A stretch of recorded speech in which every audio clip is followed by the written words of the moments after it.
everyone, myself Kavin. I welcome you all to Kavin IAS Academy. Today is 5th of August. Let's look into the important news headlines. First important. Udayanithi Stalin held for misogynist remarks. இதொன்றும் current அஃபேர்ஸ்லாம் இல்லைங்க, but ஒரு realisation உங்களுக்கு வரணும். இன்னைக்கு டேட்டில் நம்ம லெஜிஸ்லேட்டர்ஸ்லாம் என்ன மாதிரி லாங்குவேஜ் யூஸ் பண்ணுறோம். ஒரு எம்எல்ஏனாவே நம்ம ஊரில் வந்து ஒரு it's a very powerful post, very responsible post. Power விட்டுரும், it's a very responsible post. அப்படி இருக்கும்போது இந்த மாதிரி ரிமார்க்ஸ்லாம் வந்தால் என்ன ஆகும் யோசிச்சு பாருங்க. ஸோ இப்படிலாம் வரக்கூடாதுங்க. ஈவன் பை மிஸ்டேக் ஆல்சோ இந்த மாதிரி ரிமார்க்ஸில் நம்ம வாழ்ந்து வரவே கூடாது. we are leaders for tomorrow's India. What comes out of our mouth, we should be very very careful. இந்த பாருங்க, center directs as a SC directs center to frame SOP standard operating procedure to curb digital arrest scams. Digital arrest ஸ்கேம்னா என்ன என்ன சொல்லுவாங்களே, உங்கள் பேரில் உங்கள் sim கார்டை யாரோ மிஸ்யூஸ் பண்ணி இதை பண்ணியிருக்காங்க, உங்களை நாங்கள் வந்து உங்கள் மேலே எஃப்ஐஆர் இருக்கும், இதை நீங்கள் வந்து if you want to come out of it pay so and so rupees. அந்த ப்ராப்ளம்ஸ் இருக்குது, பட் அது எப்படி ரிசால்வ் பண்ண நமக்கு தெரிய மாட்டேங்குது.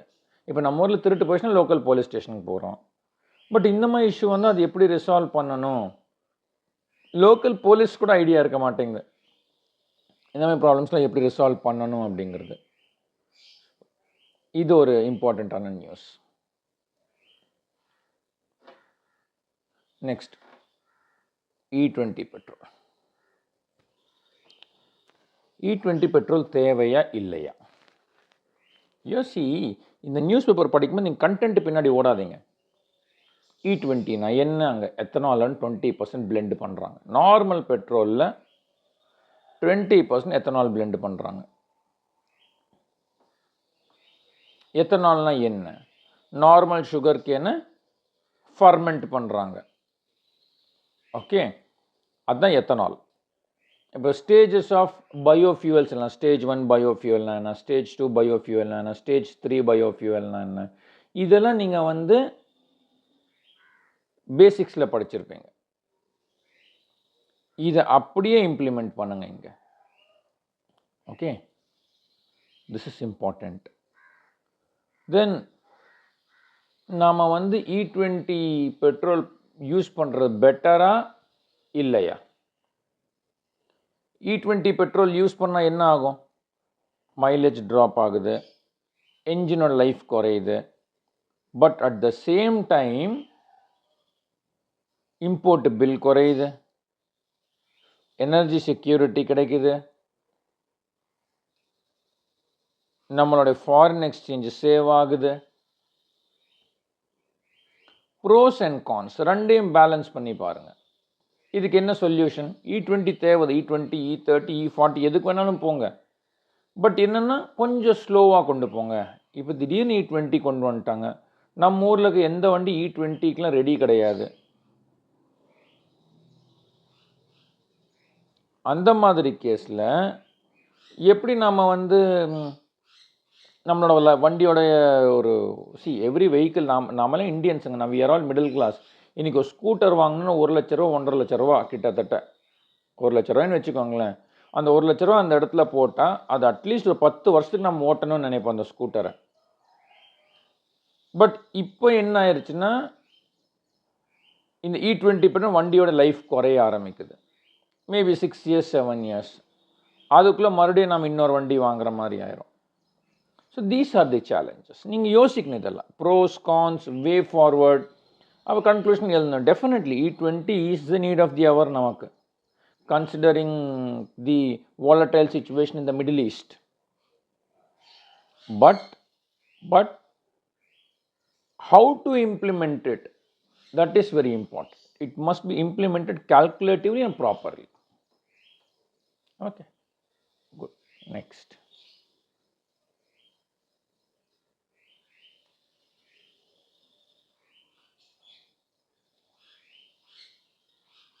flood in Assam due to Nagaland mining. will take up with center. No illegal mining in Assam, says CM Hemant Biswa Sharma, to begin assessing damage to houses from August 9 as death toll mounts to 87. However, Nagaland-based organization thrashed the theory. I do not know. நாகாலாண்டில் ஒரு mining நடக்கிறதுனால அஸ்ஸாமில் எப்படி flood வருதுன்ட்டு இதெல்லாம் நீங்கள் பாருங்கள், ஜியாகிரஃபியை study பண்ணி பண்ணுங்க. எதுவுமே கிடையாதுங்க இந்த ரீஜனில் எல்லாம் ஃப்ளட்டு வர்றதுக்கு. இப்படி இருக்கும் நம்ம நார்த் ஈஸ்ட் பார்க்குறக்கு. ஓகே, இங்கே பாருங்கள், இது ஃபுல்லாக western Ghats, sorry Himalaya, extreme Himalayas, eastern Himalayas.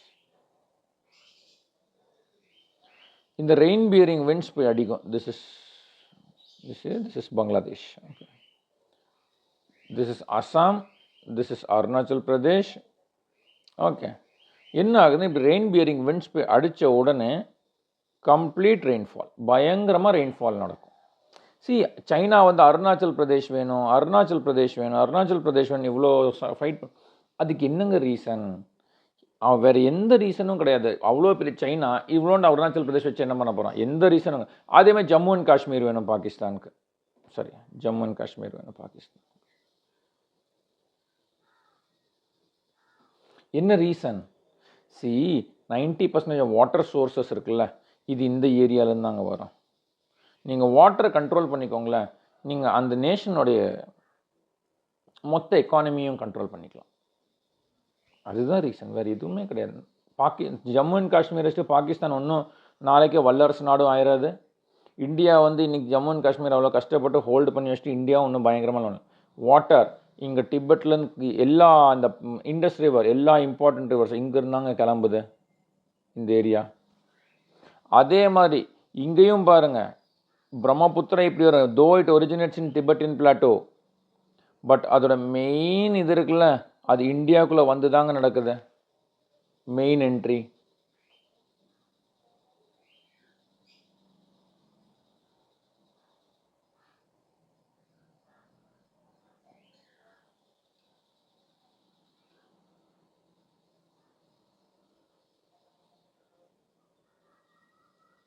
Next important news பார்க்கலாம். Kerala to put in place a disaster resilience system. கண்டிப்பாங்க. கேரளாலாம் இவ்வளோ ஹெவி ரெயின்ஃபால் நடக்குதுன்னா அதுக்கு என்னங்க ரீசன்? ஹெவி ரெயின்ஃபால், இவ்வளோ லேண்ட்ஸ்லைட்லாம் நடக்குது, ராம்பண்ட் டிஃபாரஸ்டேஷன். இப்போ நம்ம ஊர் சைட்லேயே பாருங்களேன், ஒரு ஹைவே போட்டால் ஹைவேவை விட்டுருங்க, நம்ம ஊர்லேயே இந்த மரத்தை வந்து சும்மாவே வெட்டுவாங்க. போர் அடித்தா மரத்தை வெட்டிடுவாங்க. எவ்வளோ இம்பார்ட்டன்ட் தெரியுமாங்க ஒரு மரம்? ஒரு மரம் வளர்ந்து அந்த சைஸுக்கு வரதுக்கு எவ்வளோ வருஷங்கள் எடுக்கும் தெரியுமா? ட்ரீஸில் அப்படிலாம் வெட்டக்கூடாதுங்க. அது especially there are certain trees. இப்போ ஒன்றும் இல்லைங்க, இந்த முருங்கை மரம் நம்ம ஊர் சைடில் சும்மா வளரும், அதோட இம்பார்ட்டன்ஸ் நமக்கு தெரிய மாட்டேங்குது. சும்மா வெட்டி தள்ளிடுவோம் மரத்தை. அது அந்த கம்பளி பூச்சின்னு ஒன்று வரும், அது வந்த உடனே மரத்தை வெட்டிடுவோம். வேப்ப மரம், ஆலமரம், அரச மரம், எவ்வளோ மரங்கள் இருக்குது பாருங்கள், யோசிச்சு பாருங்கள். இப்போலாம் மரத்தெல்லாம் வெட்டிட்டு இருந்தால் சாயில் வில் பிகம் லூஸ். கண்டிப்பாக வந்து சாயில் எரோஷன் நடக்கும். Next, farmer trample to death by elephants near Andhra TN border. Very important, very very important. This is called man animal conflict. மனுஷனும் விலங்குகள் கான்ஃப்ளிக்டில் வராங்க. இதுக்கெல்லாம் என்ன பண்ணணும்? நீங்கள் எல்லோரும் ஒரு குரூப் ஆஃப் ஃப்ரெண்ட்ஸ் உட்காடுறீங்களா, இப்படி ஒரு ப்ராப்ளம் இது மேன் அனிமல் கான்ஃப்ளிக்ட்னு எழுதுங்க. வே ஃபார்வர்டு எழுது பாருங்கள். ஒரு நோட் புக்கில் எடுத்து 1 பாயிண்ட் 2 பாயிண்ட் ஃபென்சிங் பண்ணணும், இல்லை ஒரு ப்ராப்பர் பஃபர் ஜோன் க்ரியேட் பண்ணி. யானை நாம் இருக்கிற இடத்துக்குலாம் வரலைங்க, நாம் யானைகள் இருக்கிற வேண்டிய இடத்துக்குள்ளே போயிட்டோம். அதுதான் ரியாலிட்டி. ப்ராப்பராக ஃபென்ஸ் பண்ணுங்கள், எலிஃபெண்ட் காரிடோர் கட்டுங்க, அவேர்னஸ் கொடுங்க. எலிஃபெண்ட் வந்தால் நாம் எப்படி ரியாக்ட் பண்ணணும். நாம் யானையை பார்த்தோன்னே ஓட ஆரம்பிச்சிருவோம். யானையில் நீங்கள் அவுட் ரன் பண்ண முடியாதுங்க, they run very fast. Okay, அந்த மாதிரி ட்ரைனிங் கொடுக்கணும் நாம். Okay, only then these things can resolve. இப்போ நிறைய இடத்துல வந்து இந்த மேன் அனிமல் கான்ஃப்ளிக்ட் வந்து மேன் ஈட்டர் டைகர்ஸ் உடனே ஷூட் பண்ணிடுவாங்க. ஷூட் பண்ணி ஒரு டைகரை வந்து காப்பாற்றி இந்த லெவல் கொண்டு வரது எவ்வளோ இம்பார்ட்டன்ட். யானை வந்து இந்த ஈகோ சிஸ்டம்க்கு எவ்வளோ இம்பார்ட்டன்ட் தெரியுமாங்க? இந்த ஜங்கிள் புக் மூவியில் சொல்லுவாங்க பாருங்கள், அந்த யானை தான் வந்து அந்த அந்த ஒரு லேண்டை வந்து சாஃப்ட் பண்ணி அதோடைய கால் தடம் போகிற இடத்துல தண்ணி தேங்கி நிற்கும், பெர்குலேட் ஆகும், கிரவுண்ட் வாட்டர் ரீசார்ஜ் ஆகும், பெரிய பெரிய மரங்கள் இருக்குன்னா தள்ளி விட்டுரும் யானை பெரிய மரத்தை. அப்போ தான் நிறைய சின்ன சின்ன விலங்குகளுக்கு அந்த மரத்தில் இருக்க இலையெல்லாம் சாப்பாடாக கிடைக்கும், கொஞ்ச நாள் உரமாக மாறும் அந்த மண்ணுக்கு. Okay, elephant is very they're one of the most important species for the ecosystem. இந்த இடத்துல ஒரு கதை மட்டும் சொல்ல விரும்புகிறேங்க. This is park called Yellowstone National Park. அமெரிக்காவில் மேப்பில் பார்த்தீங்கன்னா உங்களுக்கு தெரியும் எல்லோஸ்டோன் நேஷ்னல் பார்க். ஓகே, அங்கே என்ன பண்ணாங்கன்னா அந்த அந்த நேஷ்னல் பார்க்கோட மொத்த ஈகோசிஸ்டமே வீணாக போயிடுச்சு. அதுக்கப்புறம் தான் அந்த இடத்துல இந்த கிரே உல்ஃப் அதை இன்ட்ரடியூஸ் பண்ணாங்க. அந்த கிரே உல்ஃப் என்ன பண்ணதுன்னா அங்கே இருக்க பைசன் அதெல்லாம் ஹண்ட் பண்ண ஆரம்பிக்குது. அதுக்கு முன்னாடி பைசன் ஒரே இடத்துல நிற்கும், அது பாட்டுக்கு சாப்பிட்டுட்ருக்கும், ஓவர் கிரேசிங். அங்கே புல்லும் வளராது, எதுவுமே வளராது. எதுவுமே வளரலன்னு என்னங்க ஆகும்? அவ்வளோதான், சாயில் எரோஷன் ஆரம்பிச்சிருச்சு. கிரே உல்ஃபை கொண்டு வந்தாங்க. அது வந்து அந்த பைசன் ஒரு இடத்துல நிற்க விடாது, விரட்டிகிட்டே இருக்கும், அது ஓடிட்டே இருக்கும். ஸோ ஒரு இடத்துல சாப்பிடும், உல்ஃப் விரட்டும், அது வேற ஒரு இடத்துக்கு போகும். அது எங்கே சாப்பிட்டு மிச்சம் அந்த இடத்துல மறுபடியும் புல் வளரும். விதின் 5 years மொத்த ஈகோசிஸ்டமே வந்து ரீஸ்டோர் ஆயிடுச்சுங்க. These are called flagship species or keystone ஸ்பீஷீஸ்ன்னு கூட சொல்லுவாங்க. இது வெரி இம்பார்ட்டன்ட் ஃபார். நீங்கள் என்விரான்மெண்ட் புக் எடுங்க, கீஸ்டோன் ஸ்பீஷீஸ்னால் என்ன, ஃப்ளாக்ஷிப் ஸ்பீஷீஸ் என்ன, பயோனியர் ஸ்பீஷீஸ்னால் என்ன, அதே மாதிரி சக்சஷனில் கிளைமேக்ஸ் ஸ்பீஷீஸ்னால் என்ன, these things you can study. Revise பண்ணுங்க, படித்து ரிவைஸ் பண்ணிங்கன்னா மட்டும்தான் it will make sense. Jammu and Kashmir elusive quest for statehood கண்டிப்பாக படிங்க. ஓகே, இதில் உங்களுக்கு மொத்த ஹிஸ்ட்ரியும் தெரிஞ்சிடும். ஆர்டிகல் 370, ஓகே, எதற்காக எடுத்தாங்க, இதனால் என்ன சேஞ்சஸ் வந்தது, all those things you will learn.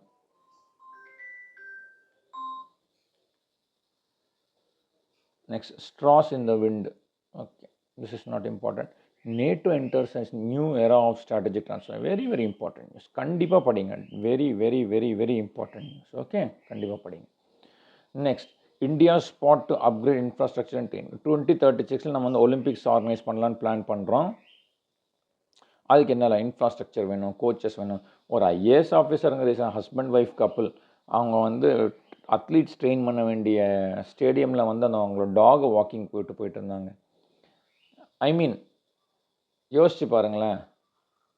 அதுக்காக வந்து ப்ராக்டிஸ் பண்ணிட்டு இருக்க பிளேயர்ஸை வந்து ப்ராக்டிஸ் பண்ணாதீங்கன்னு சொல்லி ஐஏஎஸ் ஆஃபீஸர், எவ்வளோ ஷாக்கிங்காக இருக்குது பாருங்கள். அப்படி இருந்தால் எப்படிங்க ஒலிம்பிக்ஸில் மெடல் வாங்குறது? அதெல்லாம் விட்டுருங்க. ஸ்கூலில் வந்து மேத்ஸ் சிலபஸ் முடியலன்னா பிடி பீரியட் வாங்கிடுவாங்க. அப்படி தான் மேத்ஸை சொல்லிக் கொடுத்தாங்க. நம்ம ஏதாவது கற்றுக்கிட்டோமான ஜீரோ. இன்றைக்கும் அந்த பேசிக் மேத்ஸ் போடுற கால்குலேட்டர் யூஸ் பண்ணிகிட்ருக்கோம்.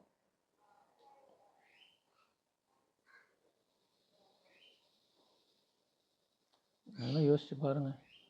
டிவிகேஸ் maiden budget a primer on Tamil Nadu finances. பார்த்தீங்களா? இந்த தமிழ்நாடுடைய ஒயிட் பேப்பர் படித்து பார்த்தீங்களா? தமிழ்நாடு எவ்வளோ கடனில் இருக்குது, பாப்புலேஷன் என்ன ஆகுது தமிழ்நாடு. சரி, தமிழ்நாடு பாப்புலேஷன் இஸ் ஃபாலிங், அதில் எந்த டவுட்டுமே இல்லை. ஓகே, பாப்புலேஷன் விழுந்தால் என்ன ஆகும் தெரியுமா? அடுத்த தலைமுறை இருக்காது. எதுவும் இல்லைங்க, இதுக்கு நான் ஈக்குவலன்னு சொல்லட்டுமா?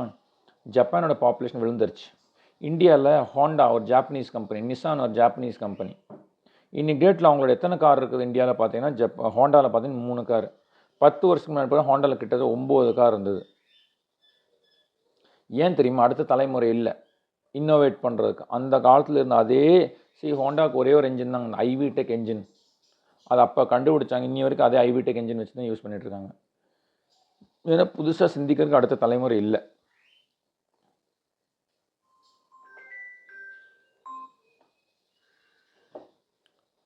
Okay, this is a very important news. பாருங்கள், நிறையா உங்களுக்கு டேட்டா கிடைக்கும். எக்ஸாம் சீட்டிங் ஏற்கனவே நிறையா வாட்டி நான் பேசியிருக்கேன். Exam cheating and all. Okay, same how to curb paper leaks, ensuring institution accountability. கண்டிப்பாக அப்படி. இங்கே பாருங்கள் நேற்றுக்கு இதை பற்றி. Out of 122 athletes who represented India, 38 returned with 39 medals in the Commonwealth, which with one of them getting two, one silver and a bronze. Our yaar Gulveer Singh கேட்கலாம். In para athletics, 6 medals came from 3 events, 3 double podiums, and there were 2, and of which 2 were top finishes. Yaar women and men's shot put, and women's 100, men's 100 meter. Name the first medalist to take. Name the first medalist and the first to strike gold for India in the Commonwealth Games. Jhandu Kumar, powerlifting. Mirabai Chanu, weightlifting. Apart from boxing, India won 2 medals in this sport for the first time ever. Yaar in judo through Asmita De and Harsh Singh. Name the compatriots of Neeraj Chopra and Praveen Chitterwal who claimed bronze when the duo won silver in this. Yashveer Singh, இந்த பேர்லாம் கண்டிப்பாக செல்வ பிரபு triple jump. The gold medalist was the flag bearer at the closing ceremony of the games. Yaar Jasmine Lambodia.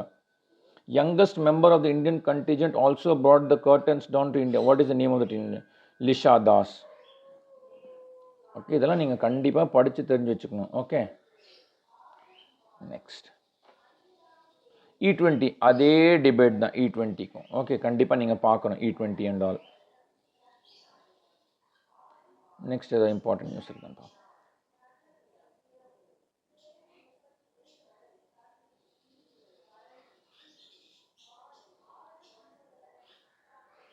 Indian flagged vessel, இதான் நம்ம பேசிட்டு தான் இருக்கோம். ஆமாங்க, நம்மளோட வெசல் மேலே அட்டாக் பண்ணுறாங்க, பண்ணாதேங்கன்னு சொல்கிறோம் நாம். பட் அதுக்கு முன்னாடி நம்மளால் எதுவுமே பண்ண முடியல. இதுதான் நம்மளோட சிச்சுவேஷன். இங்கே இந்தியாவிலேருந்து எவ்வளோ தூரம் இந்த ஸ்ட்ரெய்ட் ஆஃப் ஹார்மோஸ், நம்மளோட ஷிப்ஸோட சேஃப்டி என்ஷூர் பண்ண முடியல. நம்மளால is a top priority, supreme priority என்னென்னோ சொல்கிறோம். பட் நம்மளால் என்ன பண்ண முடியும் அந்த இடத்துல? We have very limited options.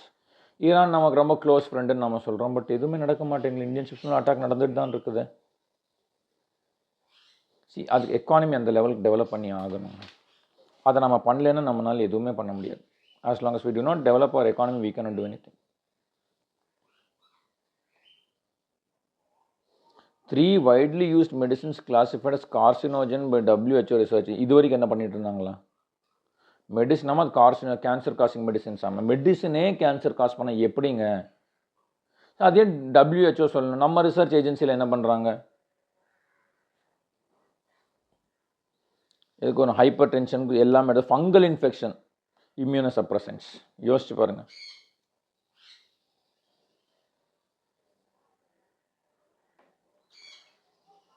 I really do not understand how to really work on these things. Okay, இதெல்லாம் யோசிச்சு பாருங்க என்ன நடக்குதுன்ட்டு. நாம் சாப்பிட்ற மெடிசனே கேன்சர் காசிங். ஆமாம்,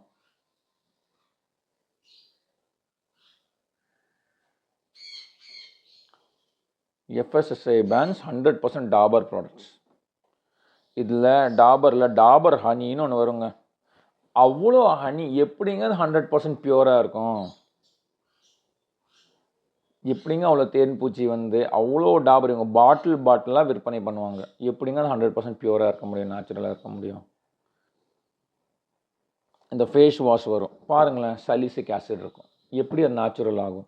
நாமளும் யோசிக்கிறது இல்லையே. ஒரு இடத்துல 100% கொடுத்துருந்தா போதும். அந்த பின்னாடி என்ன இருக்குது, அதுக்கு என்ன எழுதியிருக்காங்க, அதெல்லாம் யோசிக்கிறதே இல்லை தானே. எப்படி அது 100% இதாகும்? யோசிச்சு பாருங்க நீங்கள் நல்லாவே.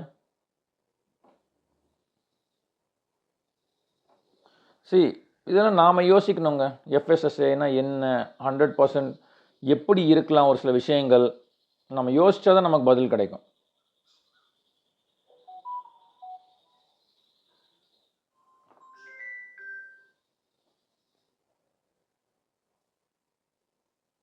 Okay,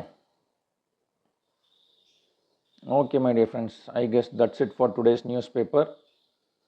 Okay, we will call it a day. இன்னைக்கு நியூஸ் பேப்பரில் நிறைய ஃபேக்ட்ஸ் இல்லை, பட் நிறைய ரியலைசேஷன் இருக்குது. அந்த ஒரு ஆஸ்பெக்டில் நியூஸ் பேப்பர் படிங்க, உங்களுக்கு நிறையா ஐடியாஸ் கிடைக்கும். ஓகே, அப்போ தான் நீங்கள் அதுக்கு தந்தாப்புல நீங்கள் உங்களால் ஆன்சர்ஸ் எழுத முடியும். உங்களுக்கு ஐடியாஸ் ஜென்ரேட் ஆகும். ப்ரோஸ் என்ன, கான்ஸ் என்ன, வே ஃபார்வர்டு என்ன. ஒரு டாபிக் நீங்கள் படிச்சிட்டிங்கன்னா ஃப்ரெண்ட்ஸாக உட்காருங்க, டிஸ்கஸ் பண்ணுங்கள். இங்கே நான் என்ன படிக்கணும்னு நான் சொல்ல வரல, எப்படி படிக்கணும்னு நான் சொல்லித்தரேன் இங்கே. Okay, okay my dear friends, thank you very much.